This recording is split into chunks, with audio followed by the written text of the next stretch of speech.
स्वागत.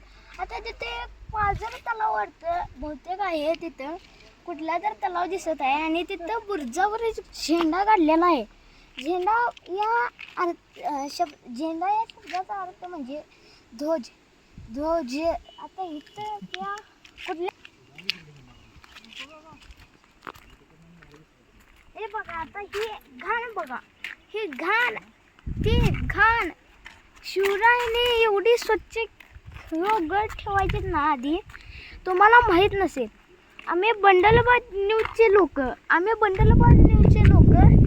हे बघा, इथं सगळं गाव आहे.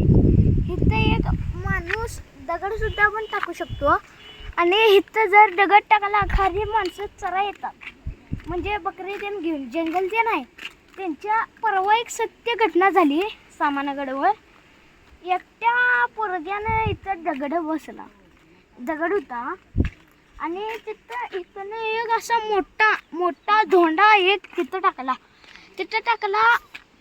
मग एका शेळीच्या आणि दोन धोंड टाकली. त्याच्या एका शेळीच्या ह्याच्यावर आणि एका माणसाच्या ह्याच्यावर. ते शेळीच्या डोसक्यावर पडला आणि ती शेळी मरली.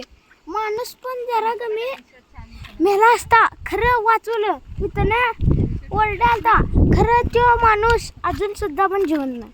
हे पोरग्याला सामानगडावर त्यांच्या आईसोबत आलेला. आई पण सांगायला नको जाऊस तिकडे आणि तो ऐकाय नाही. एक दगड एवढा मोठा धोंडा टाकला, बकरीचं पिल्लू पण मेला आणि त्याच्या माणसाची पण मृत्यू झाली. धन्यवाद.